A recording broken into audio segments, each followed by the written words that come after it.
Honorable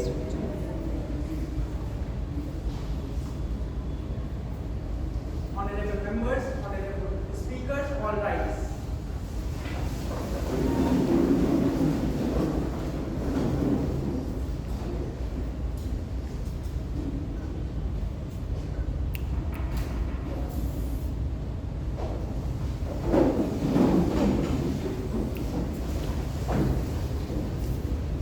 माननीय सांसद, युवा संसद के इस मॉनसून सत्र में आप सभी का स्वागत है। नए सांसदों की शपथ। श्री महासचिव महोदय। Shrimati Bhumi Chauhan, who stands elected from the Srinagar constituency of Jammu and Kashmir, will now take an oath or affirmation. Shrimati Bhumi Chauhan, please.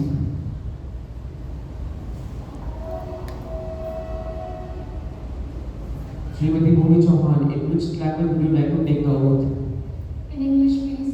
Would you like to take an oath or an affirmation? Oath, please.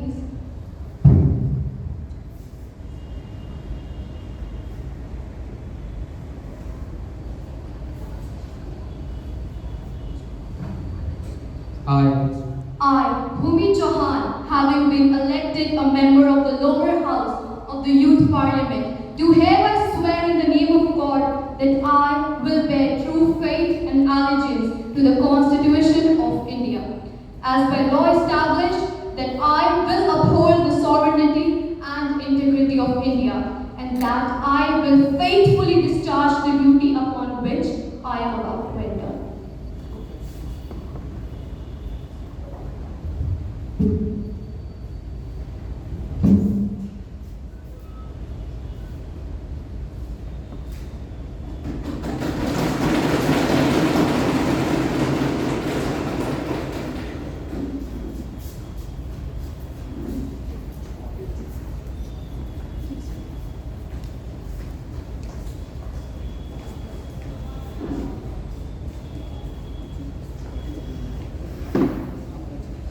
माननीय सदस्य, अत्यंत दुख के साथ मैं सभा को हमारे पूर्व साथी के निधन के बारे में सूचित करना चाहता हूँ। श्री मनोहर जोशी जी महाराष्ट्र के मुंबई उत्तर मध्य संसदीय निर्वाचन क्षेत्र से 13वीं लोकसभा के सदस्य थे। श्री मनोहर जोशी जी 13वीं लोकसभा के अध्यक्ष भी रहे और लोकसभा अध्यक्ष के दायित्व का उन्होंने निर्वहन किया और मर्यादाओं की श्रेष्ठ परंपराओं को स्थापित किया। श्री जोशी जी ने भारी उद्योग और लोक उद्यम मंत्रालय के कैबिनेट मंत्री के रूप में भी कार्य किया। श्री जोशी जी 1995 से 1999 तक महाराष्ट्र के मुख्यमंत्री रहे। वे 2 कार्यकाल के लिए महाराष्ट्र विधानसभा और 3 कार्यकाल के लिए महाराष्ट्र विधान परिषद के सदस्य रहे। कुशल संत श्री जोशी जी ने पोलैंड, क्रोएशिया, जेनेवा, चाइना में भारतीय संसदीय शिष्टमंडलों का नेतृत्व किया। श्री जोशी जी का निधन 86 वर्ष की आयु में 23 फरवरी 2024 को मुंबई में हुआ।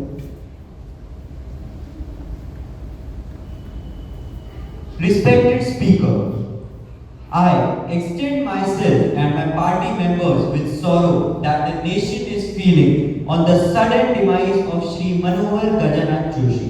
Shri Manohar Gajanath Joshi was an Indian politician from state of Maharashtra who served as the Chief Minister of Maharashtra from 1995 to 1999 and the Speaker of Lok Sabha from 2002 to 2004. He was one of the prominent leaders of the Shiv Sena and also one of the Indians to be elected in all 4 constituencies. Shri Joshi began his career by being elected as Municipal Councillor in Bombay Municipal Corporation in 1968 from Shiv Sena. In 1972, Joshi was elected to Maharashtra Legislative Council where he served 3 terms until 1989.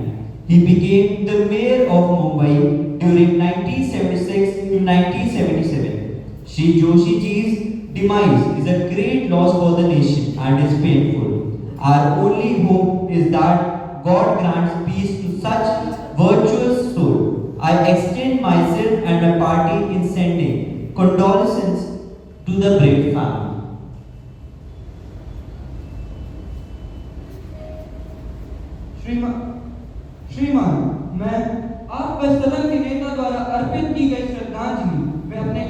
भी संयोजित करता हूँ। श्री मनोहर गजानन जोशी जी महाराष्ट्र राज्य के एक भारतीय राजनीतिज्ञ थे, जिन्होंने 1995 से 1999 तक महाराष्ट्र के मुख्यमंत्री और 2002 से 2004 तक लोकसभा के अध्यक्ष के रूप में कार्य किया। वह शिवसेना के प्रमुख नेताओं में से एक थे और सभी 4 विधानसभा में चुने जाने वाले भारतीयों में से एक थे। श्री जोशी जी का निधन राष्ट्र के लिए एक महान क्षति एवं दुखदायी है। हमारी यही आशा है कि भगवान ऐसी पुण्य आत्मा को शांति प्रदान करे। भारतीय राजनीति में उनका योगदान अतुलनीय है। मैं शोक संतप्त परिवार को संवेदना भेजने में स्वयं को और अपने दल को संयोजित करता हूँ। सदस्यगण अपना गहरा शोक प्रकट करने के लिए कुछ क्षणों के लिए मौन में खड़े रहेंगे। महासचिव शोक संतप्त परिवारों को संवेदना संदेश दीजिए। Yes, Honorable Speaker.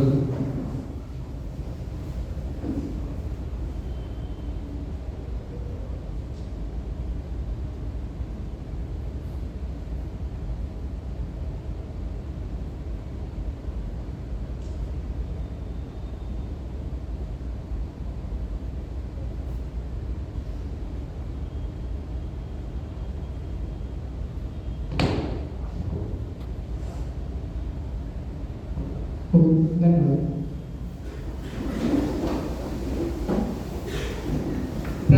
प्रधानमंत्री जी नए मंत्रियों का परिचय करवाएंगे। Honorable Speaker, sir, I have pleasure in introducing through you to the House, my colleagues, the new Minister Kushal Sonkar, the Honorable Minister of Tourism, Ankur Srivastav, Honorable Member of Textile. Now, the question hour commences. Question 101, Leader of Opposition, Shri Garg Srivastav. Sir, through you, I would like to ask our Prime Minister and our Defense Minister that, in spite of the abolishment of Article 370, terrorism still prevails in the state of Jammu and Kashmir. In the recent days, the civilians of Jammu and Kashmir have been attacked not once, not twice, but thrice. How are we going to tackle this situation? And what will be the measures that the ruling party will take to avoid such scenarios in future concerning the safety of innocent people of Jammu and Kashmir? Honorable Prime Minister. Sir, एक urgent meeting बुलाई गई जिसमें चर्चा की गई कि कैसे इन हमलों का मुंह तोड़ जवाब दिया जाए। अभी की स्थिति को संभालने के लिए और जो लोग डरे हैं उनका हौसला दिलाने के लिए मैं ये कहना चाहता हूँ कि भारत देश के वासियों को डरने की कोई जरूरत नहीं है। जिन इलाकों में ये हमले हुए हैं वहां पर हम लोगों ने विलेज डिफेंस फोर्सेस, सीआरपीएफ और आर्मी को तुरंत डिप्लॉय कर दिया गया है और 14 जून को एक और बैठक बुलाई गई जिसमें हमारे गृह मंत्री और रक्षा मंत्री ने अहम भूमिका निभाते हुए ये तय किया है कि कैसे अब हम ये हमले रोक सकते हैं और वहां पर हमारे जवानों को हर जरूरत का सामान तुरंत पहुंचाया जाएगा। Honorable Defense Minister. Sir, to tackle these attacks for future, we have discussed some initiatives that will be implemented immediately. It includes tighter immigration control, effective border management through round-the-clock surveillance and patrolling on the borders, establishment of observation posts, border fencing, floodlighting, and deployment of modern and high-tech surveillance equipment. It also includes upgradation of intelligence setup, strengthening the coastal security, amendments to the Unlawful Activities Prevention Act 1967 in 2008 and 2012 to strengthen the punitive measures to combat terrorism, the creation of National Investigation Agency under the National Investigation Agency Act 2008 to investigate and prosecute offences under the Act specified in the schedule, establishment of the National Intelligence Grid (NAT) with the intention to link databases for collecting actionable intelligence to combat terrorism and internal security threats as part of India's zero tolerance policy towards terrorism. Any supplementary question? Any other supplementaries? Ms. Kavya Singh. खून किसी का भी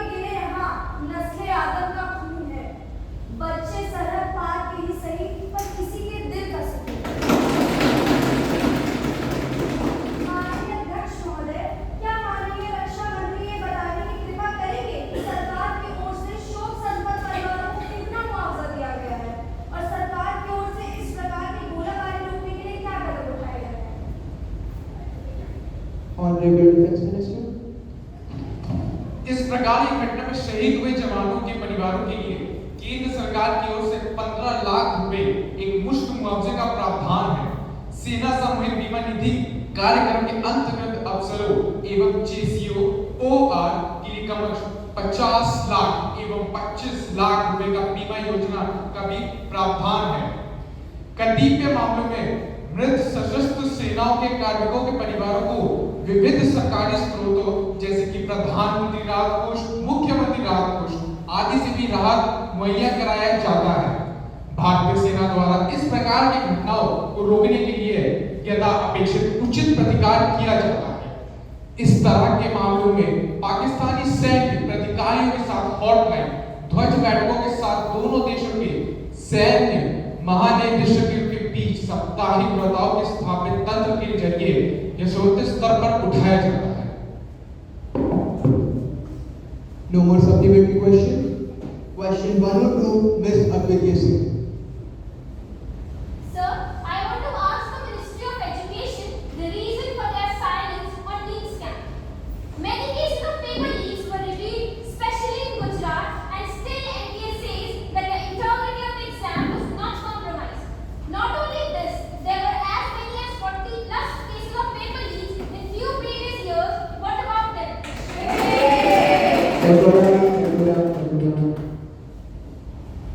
Honorable Education Minister. Sir, we are not silent on NEET exam controversy. We have assured the students before and now we reassure that their interest would be safeguarded. Addressing the controversy, I, Education Minister, as quoted by the PTI, state that we, the Ministry of Education, want to assure the students that all their concerns will be addressed with fairness and equity. No student will be at disadvantage and no child's career will be jeopardized. We fully support the judgment of Honorable Supreme Court. Any supplementary question? Any other supplementary? Mr. Trishul Parmar.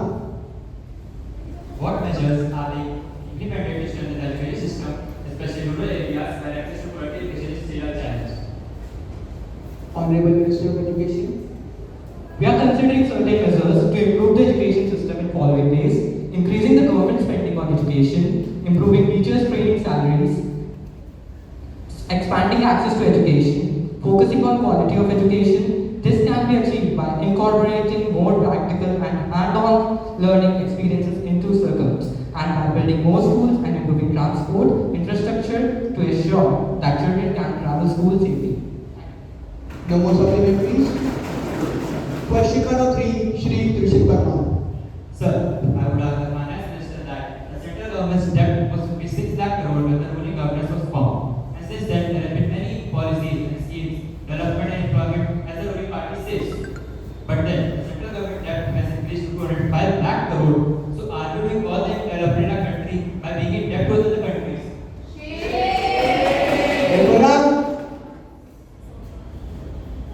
Honorable Minister of Finance. Sir, the government is building a legacy of growth, transparency and responsibility, which are hallmarks of governance that cares for the nation's future. India's total external debt to its exports is 91.9%, positioning the country as the 5th least indebted country among the low and middle income countries.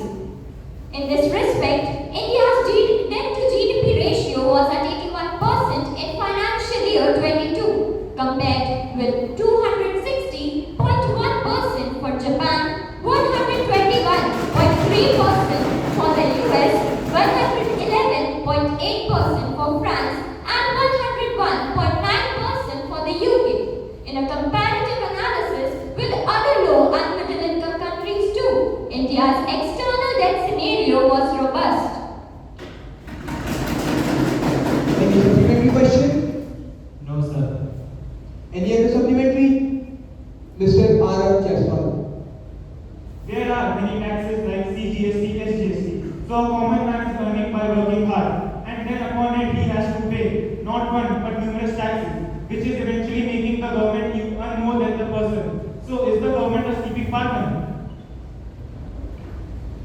Minister of Finance. महोदय, सदन में सोता हुआ सदस्य जवाब कैसे देगा?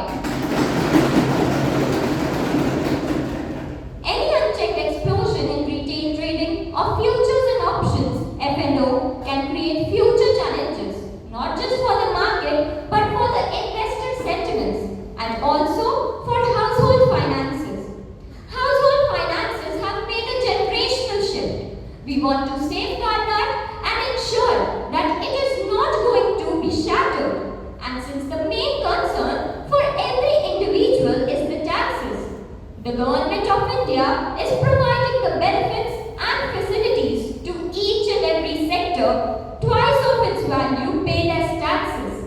This revenue from taxes is used by the government to provide subsidies to farmers in healthcare, education, infrastructure, and many more government welfare schemes.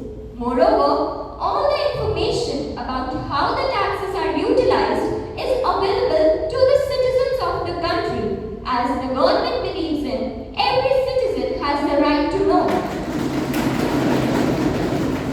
No more supplementary question. Question 104, Ms. Kritika Bhagwani. Will the Minister of Agriculture be pleased to state whether the Union government has formulated new schemes for development of rural industries to benefit people hit by drought and floods? Honorable Minister of Agriculture. The following new schemes are in consideration and action. Rural Industries Resilience Fund established a dedicated fund to provide financial assistance and subsidies to rural industries impacted by droughts and floods. This fund would support recovery efforts, infrastructure development and modernization of production techniques, skill development and training initiatives, launch comprehensive skill development programs tailored to the needs of rural communities affected by natural disasters. These programs would enhance local capacities in agriculture, agro-processing, handicraft and the other rural industries, ensuring sustainable livelihood. Any supplementary question? Any other supplementaries? Mr. Sanju Agarwal.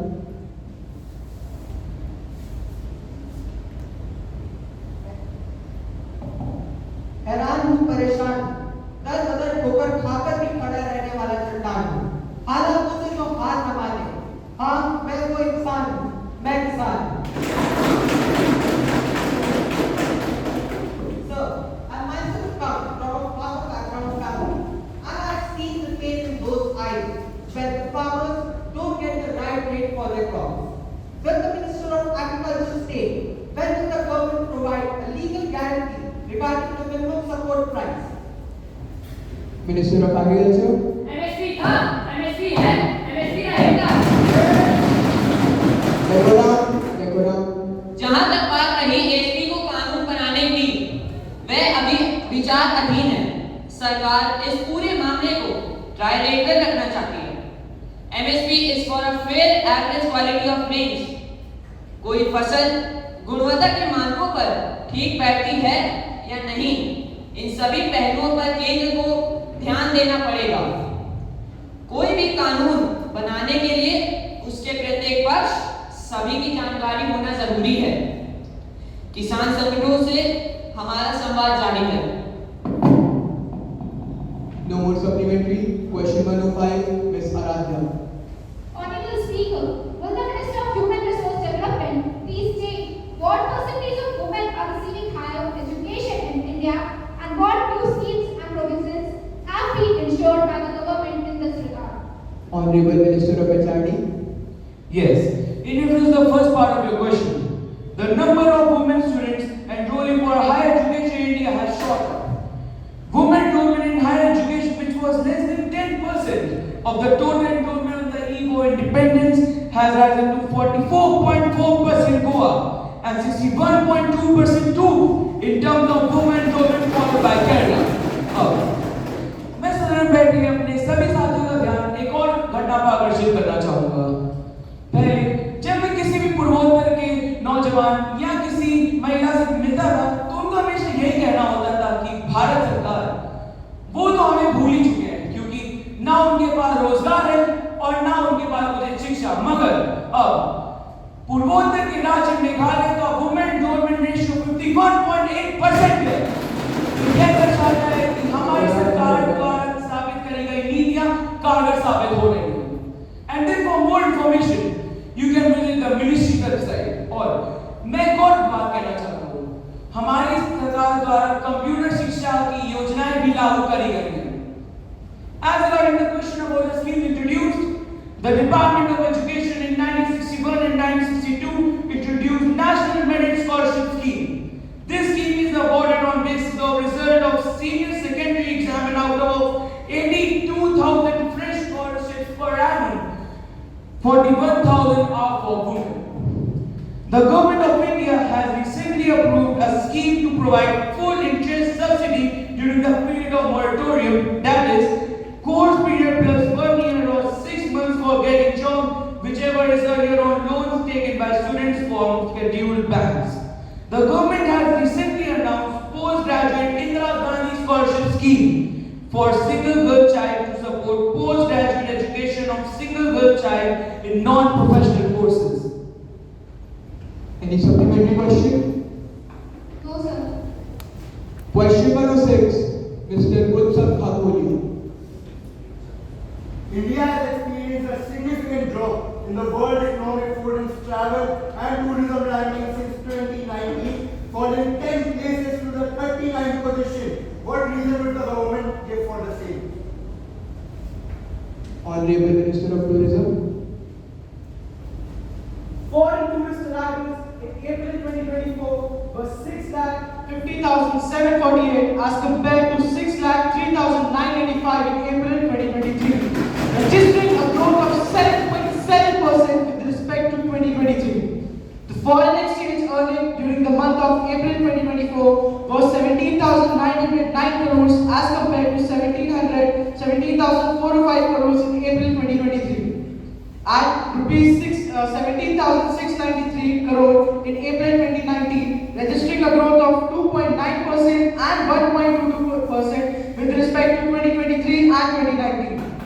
Despite a decline compared to 2019, India still performed well in travel and tourism demand sustainability, aided by longer, more sustainable stays among inbound visitors.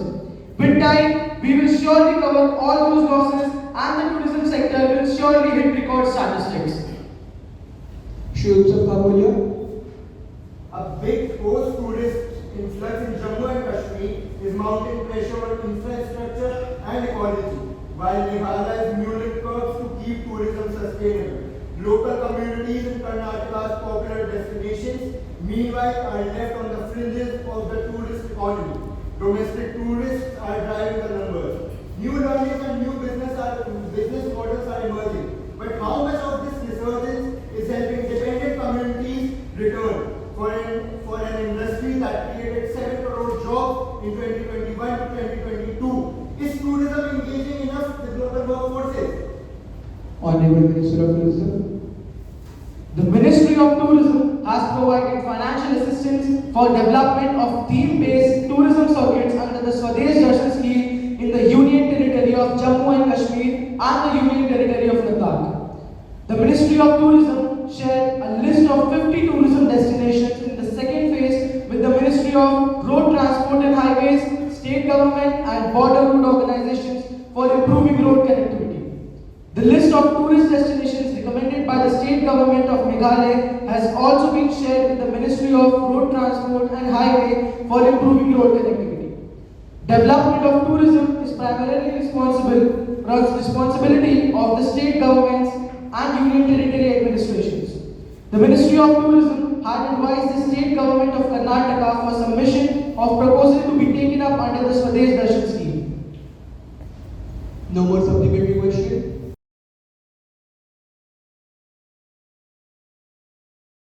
Question number 7, Ms. Siddhi Gupta.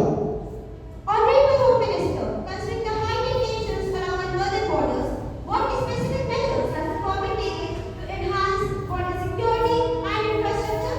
Can you provide details on the number of border posts upgraded and the budget allocated for this purpose in the past fiscal year? Given that incidents along the line of natural control, LAC with China increased by 20% in 2023. Honorable Home Minister. आदरणीय अध्यक्ष महोदय और माननीय सदस्यगण, हमारी उत्तरी सीमाओं पर बढ़ते तनाव, विशेषकर चीन के साथ line of actual control (LAC) पर बढ़ती घटनाओं के मद्देनजर सरकार ने हमारी सीमा सुरक्षा और बुनियादी ढांचे को मजबूत करने के लिए कई स्ट्रेटेजिक कदम उठाए हैं। सरकार ने सीमा क्षेत्रों में रोबस्ट इंफ्रास्ट्रक्चर की आवश्यकता को ध्यान में रखते हुए सीमा सड़कों, पुलों और चौकियों के निर्माण और अपग्रेडेशन को प्राथमिकता दी है। पिछले वित्तीय वर्ष हमने कई प्रमुख पहलों को अंजाम दिया, जैसे एलएसी के साथ कुल 70 सीमा चौकियों को एडवांस फैसिलिटीज के साथ अपग्रेड किया गया।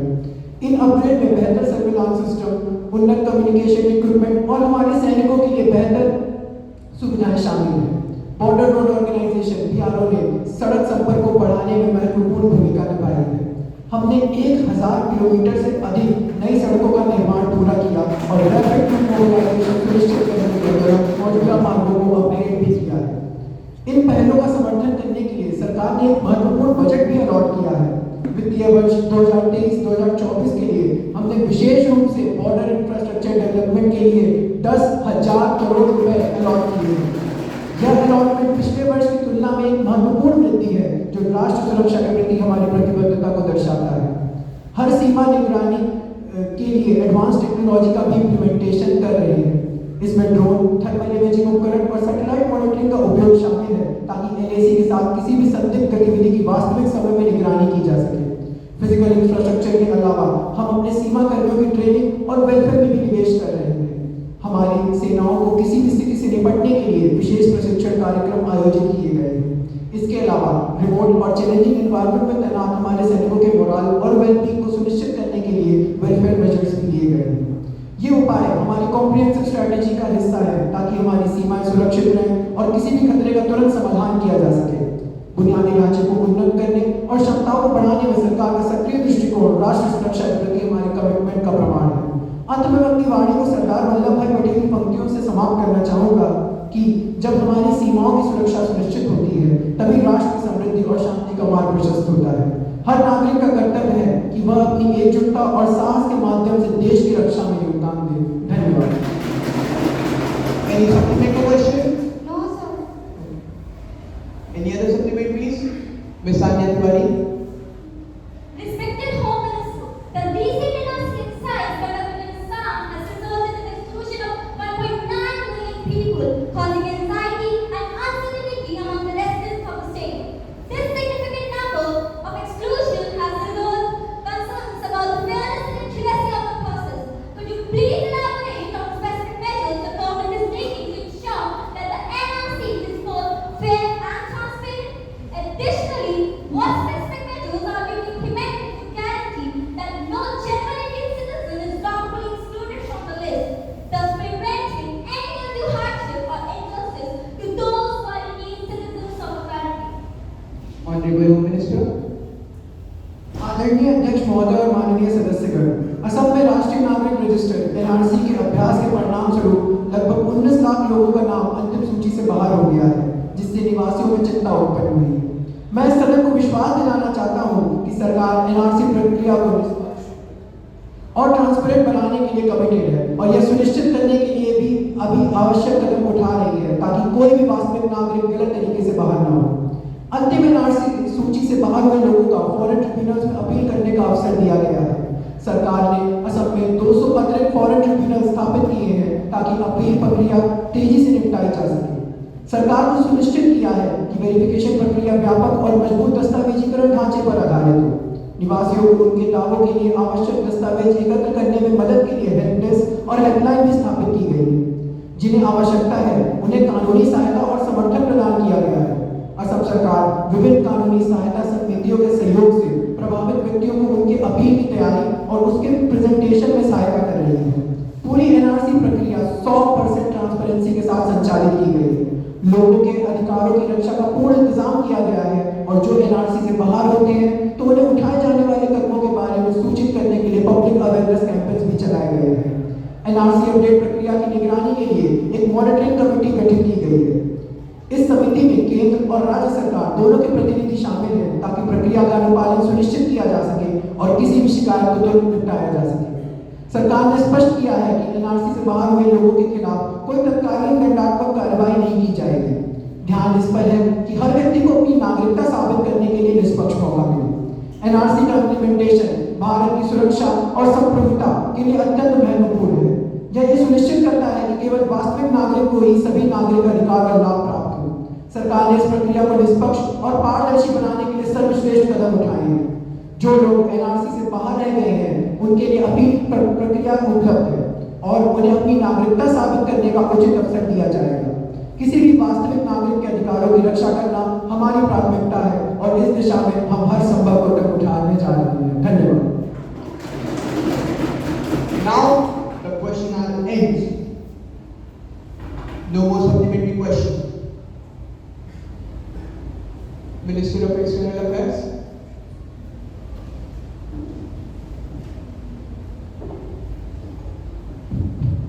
माननीय सभापति, विपक्षी दल के सदस्यों द्वारा विशेषाधिकार का गंभीर उल्लंघन हुआ है। कुछ दिन पहले अपने पड़ोसी देशों के प्रति चर्चा हुई थी, जिसमें भारत की विदेश नीति से जुड़ा एक गंभीर और गोपनीय मामला, जो बाद में मीडिया में लीक हो गया और अब हो गया तो एक अराजक बहस बनी। माननीय अध्यक्ष जी, इससे पहले कि पक्ष अपना कोई प्रस्ताव रखे, उन्हें नियमों, विनियमों और अनुशासन के बारे में बताइए। हमें सांसद की मर्यादा और उन लोगों को शर्मिंदा नहीं होने देना चाहिए जिनके लिए वह उनके प्रतिनिधि चुनते हैं। Mr. Abhay, have you given a prior notice? Yes, sir. I have already given a notice of it at 10 a.m. this morning. Okay. It will be examined and you will come to know about it. Now the paper to be laid. Honorable Minister of Urban Development. Sir, I beg to say on the table a copy each of the following papers under subsection 619A of the Companies Act 1956. First, review by the government on the working of the National Mineral Development Corporation Limited, Hyderabad for the year 1986-87. Annual report of the National Mineral Development Corporation Limited, Hyderabad for the year 1986-87, along with audited accounts and comments of Comptroller General and Auditor General thereof. Sir, prior information was not given, so we will discuss it later. Secretary General to report message from Upper Chamber of Youth Parliament. Sir, I have to report the following message received from the Secretary of the Upper Chamber of Youth Parliament. In accordance with provisions of the rules of procedure and conduct of business in the Upper Chamber of the House of Youth Parliament, I am directed to enclose a copy of the Prevention of Crimes in the Name of Honor and Tradition Bill 2010, which has been passed by the Upper Chamber at its sitting held on 5th January 2024. Secretary General to lay on the table a copy of the bill as passed by Upper Chamber. Sir, I lay on the table of the House the Prevention of Crimes in the Name of Honor and Tradition Bill 2024, which has been passed by the Upper Chamber.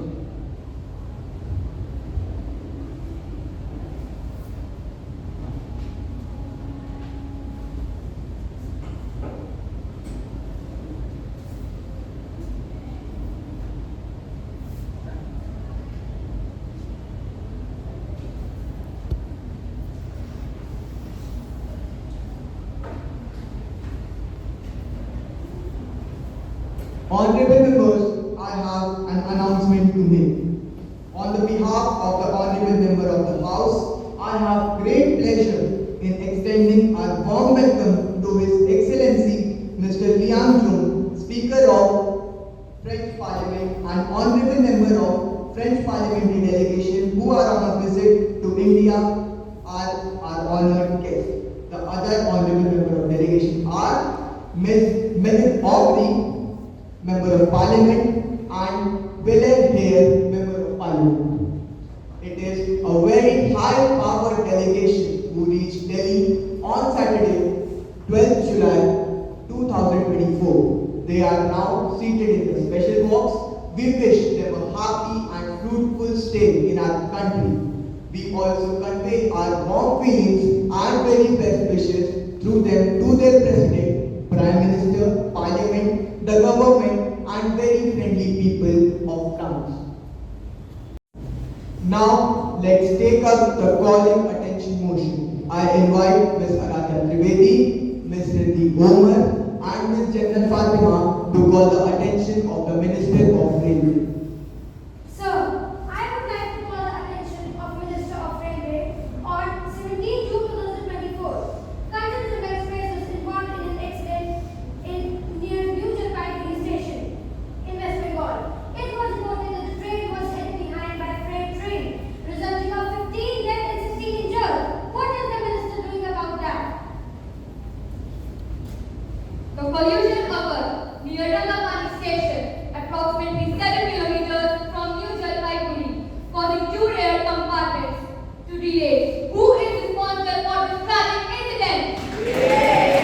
Elected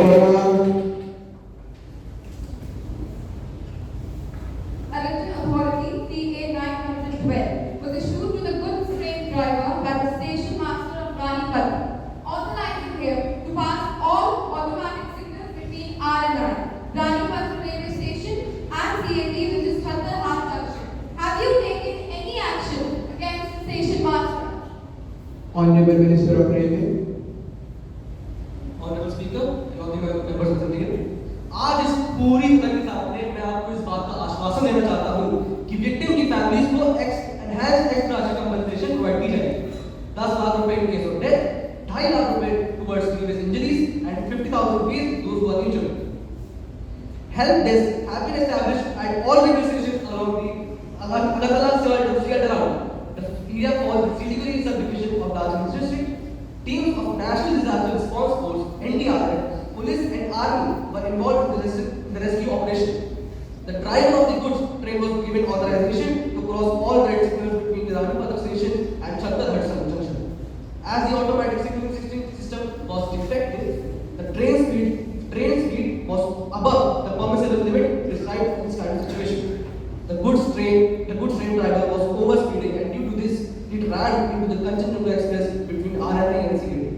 The board said while responding to the reports that the driver who was killed in the accident was given 3 letter authorities by TA 912 by the station master of Ranipat authorizing him to cross all red signals. And we are also looking forward into this matter. Thank you. Okay, thank you. Honorable Minister of Law to introduce the bill. Sir, I beg to move for a leave to introduce a bill to amend the Vehicles Act. Now, the question is that the leave be granted to introduce a bill further to amend the Motor Vehicle Act. Those who are in favor will say aye. Aye. Those who are against it will say no. No. I think the ayes have it, the ayes have it, the ayes have it. Leave is granted. Sir, I introduce the bill. Thank you.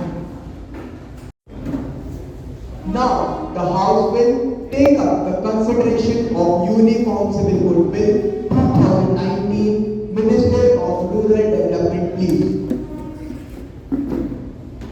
The Uniform Civil Code Bill 2024, a bill to provide for the constitution of the National Inspection and Investigation Committee for preparation of Uniform Civil Code and its implementation throughout the territory of India, being enacted by Parliament in the 17th year of the Republic of India as follows. This Act may be called the Uniform Civil Code Act 2019. It extends to the whole of India. It shall come into force on such date as the central government may, by notification in the official gazette, appoint. In this Act, unless the context otherwise requires, Uniform Civil Code means the common civil code or common law for every citizen residing in India, irrespective of religion and caste. Committee means the National Inspection and Investigation Committee constituted under Section 3. And prescribe means prescribed by rules made under this Act.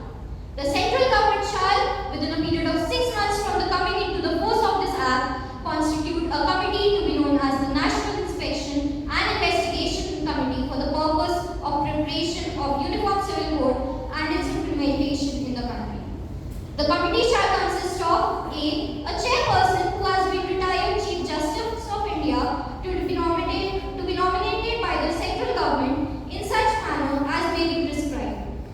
The Union Minister of Home Affairs, ex officio member, the Union Member of Law and Justice, ex officio member, the 2 members who have been the retired Chief Justice of the High Courts, to be nominated by the central government in such manner as may be prescribed. 1 member to be nominated by the central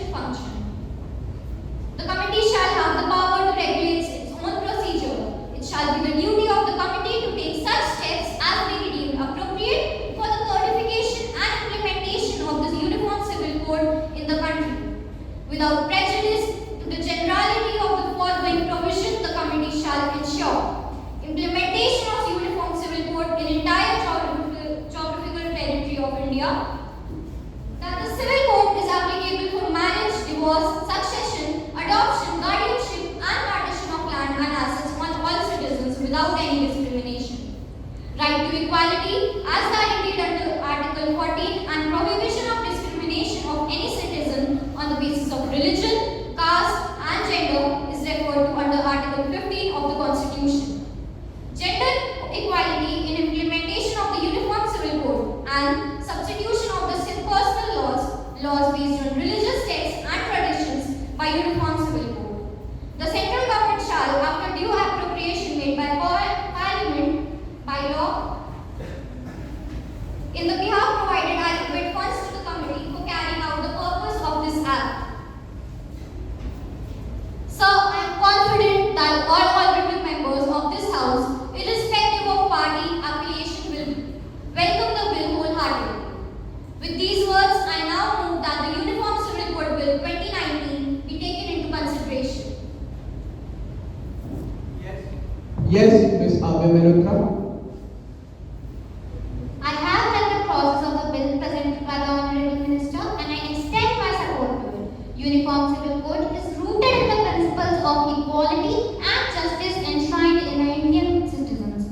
A uniform Article 44 of the Constitution directs the state to strive towards securing a UCC for its citizens. A uniform set of laws would ensure equal treatment irrespective of religion, caste, or gender, fostering a more just society.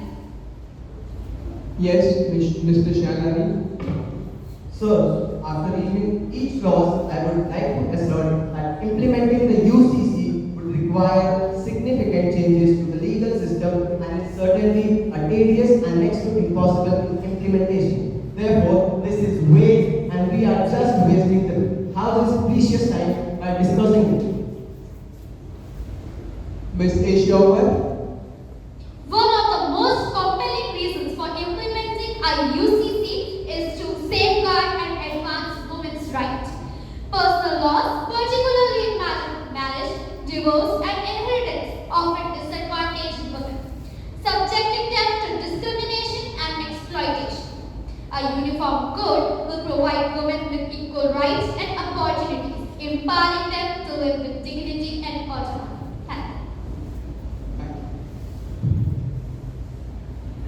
Ms. Akriti Verma. Sir, I come from the state of Nagaland. The UCC aims to impose a uniform legal code which may not account for the diverse cultural, religious, and social practices of different communities, potentially erasing their identities and rights. India is known for its unity in diversity, and implementing UCC would prove to be a destroyer of this diversity. Ms. Maria Fatima.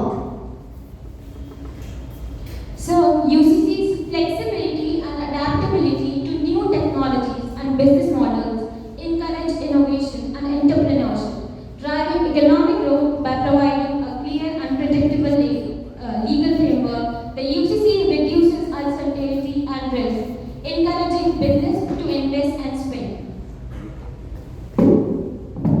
Shri Yashraj. Sir, I strongly oppose UCC as it has an aspect of being patriarchal bias. The UCC may perpetuate patriarchal norms and biases, potentially reposing gender inequality and discrimination against women. This is not a law to be implemented, sir. Now, the question is that the Uniform Civil Code Bill 2019 to provide the common civil code or common law for each and every citizen residing in India, irrespective of religion and caste, be taken into consideration. Those who are in favor will say aye. Aye. Those who are against will say no. No. I think the ayes have it, the ayes have it, the ayes have it. The motion is adopted. Minister of Rural Development, please.